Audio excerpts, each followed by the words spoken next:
L'histoire vraie ou pas de Pierre Bellemare. Voix d'outre-tombe.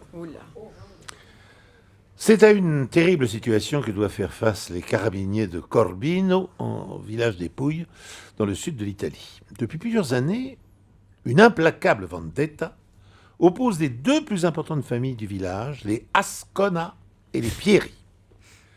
Les assassinats se multiplient, et bien qu'on connaisse parfaitement leurs auteurs, à cause de la loi du silence, la police reste impuissante. Or, en ce jour de mai 2002, c'est un nouveau degré dans la violence qui vient d'être franchi. 2 meurtres ont été commis chez les Ascona et les Pieri à quelques heures seulement de distance. Comme d'habitude, les interrogatoires n'ont rien donné, aucun témoin ne s'est manifesté, et les membres des deux familles se sont fournis des alibis irréfutables. Les policiers sont même certains que chacun des clans a des preuves de la culpabilité de l'autre, mais qu'ils sont unis pour laisser les autorités à l'écart. Alors les carabiniers imaginent un plan aussi original qu'ingénieux. Les caveaux des familles où vont avoir lieu les enterrements sont des bâtiments imposants, presque des petites chapelles. Ils ont l'idée d'y dissimuler des micros et le résultat est bien celui qu'ils espéraient.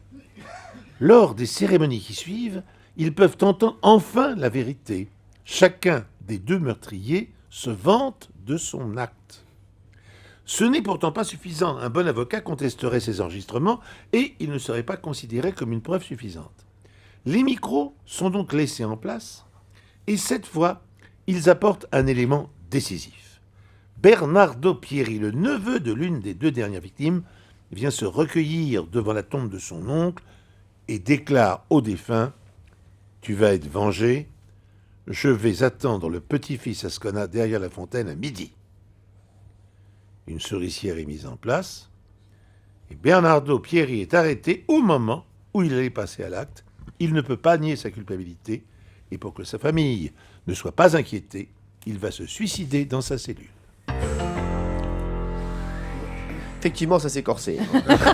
Alors là, Vraiment, on est passé à autre chose. Ça l'affaire, vraiment ça l'affaire. Allez, très vite, Laurent Guimier, vous y croyez? cette guerre des clans dans les Pouilles me séduit. Je pense qu'en revanche, qu'il ne s'est pas suicidé à la fin. Je pense que ça a été rajouté. Jean-Luc Lemoyne. Je pense que c'est faux, complètement faux, puisque Bernardo, tout le monde le sait, est muet, donc il n'a pas pu parler.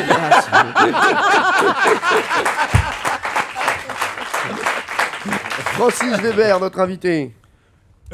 Très vite, Ouais. avant de donner la réponse, Lino Ventura travaillait sur Adieu Poulet, un film que j'avais écrit pour lui et Patrick Devers. Il est allé dans les Pouilles et dans une ville près de Brindisi qui s'appelait Lecce. Ouais. Et Lecce, les Pouilles, ça va pas... Ça peut arriver. Alors, Brigitte. moi, je crois que c'est vrai. Vous pensez que c'est vrai parce que les les pouilles. Brigitte, est-ce que vous y croyez ou pas l'histoire de Pierre Bellemare? Ah ben, j'ai du mal.